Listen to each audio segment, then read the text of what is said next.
We must be jealous for God against ourselves, and look well to the cunning and deceitful self, ever cunning and deceitful, until it is informed of God, until it is thoroughly and utterly denied, and God is to it also all in all, till we have left it quite empty of our will and our regard, and God has come into it, and made it not indeed as an adytum, but a pylon for himself. Until then, its very denials, its very turnings from things dear to it for the sake of Christ, will tend to foster its self-regard and generate in it a yet deeper self-worship. While it is not denied, only thwarted, we may, through satisfaction with conquered difficulty and supposed victory, minister yet more to its self-gratulation.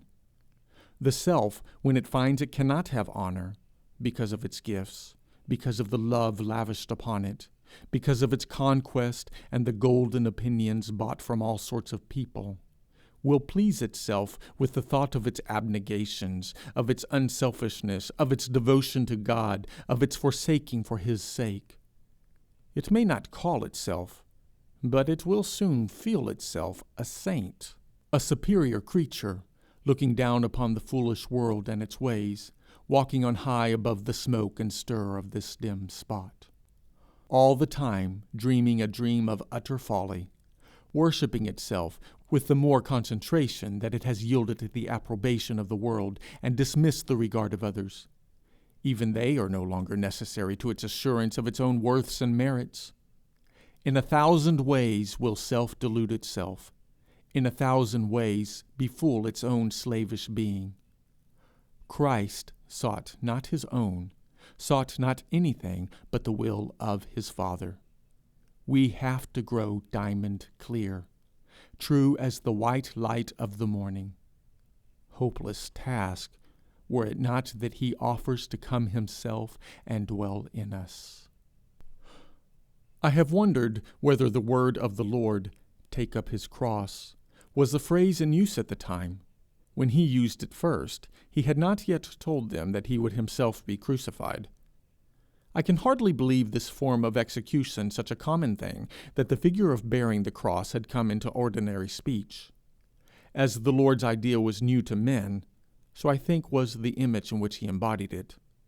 I grant it might, being such a hateful thing in the eyes of the Jews, have come to represent the worst misery of a human being. But would they be ready to use as a figure a fact which so sorely manifested their slavery? I hardly think it. Certainly it had not come to represent the thing he was now teaching, that self-abnegation which he had but newly brought to light. Nay, hardly to the light yet, only the twilight, and nothing less, it seems to me, can have suggested the terrible symbol. But we must note that, although the idea of the denial of self is an entire and absolute one, yet the thing has to be done daily.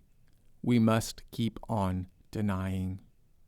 It is a deeper and harder thing than any sole effort of most Herculean will may finally effect. For indeed the will itself is not pure, is not free, until the self is absolutely denied. It takes long for the water of life that flows from the well within us to permeate every outlaying portion of our spiritual frame, subduing everything to its kind, making it all of the one kind, until at last, reaching the outermost folds of our personality, it casts out disease, our bodies by indwelling righteousness are redeemed, and the creation delivered from the bondage of corruption into the liberty of the glory of the children of God. Every day till then we have to take up our cross, every hour to see that we are carrying it. A birthright may be lost for a mess of pottage, and what Satan calls a trifle must be a thing of eternal significance. Is there not many a Christian who, having begun to deny himself, yet spends much strength in the vain and evil endeavor to accommodate matters between Christ and the dear self, seeking to save that which so he must certainly lose, in how different a way from that in which the Master would have him lose it? It is one thing to have the loved self devoured of hell in hate and horror and disappointment, another to yield it to conscious possession by the living God himself, who will raise it then first and only to its true individuality, freedom, and life. With its cause within it, then indeed it shall be saved. How then should it but live? Here is the promise to those who will leave all and follow him. Whosoever shall lose his life for my sake, the same shall save it. In St. Matthew, find it.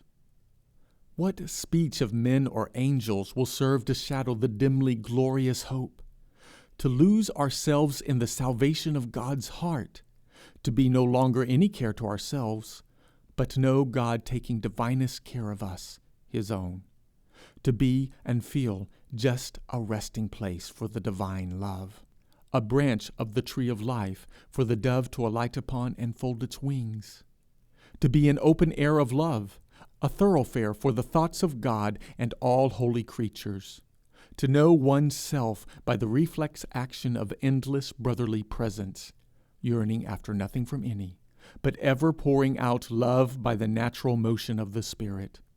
To revel in the hundredfold of everything good we may have had to leave for his sake.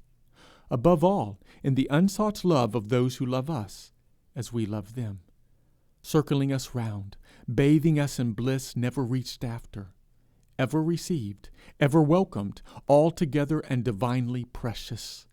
To know that God and we mean the same thing, that we are in the secret, the child's secret of existence, that we are pleasing in the eyes and to the heart of the Father, to live nestling at his knee, climbing to his bosom, blessed in the mere and simple being which is one with God and is the outgoing of his will, justifying the being by the very facts of the being, by its awareness of itself as bliss.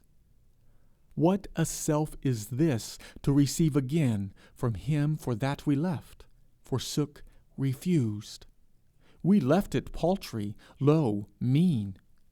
He took up the poor cinder of a consciousness, carried it back to the workshop of his spirit, made it a true thing, radiant, clear, fit for eternal companying and indwelling, and restored it to our having and holding forever.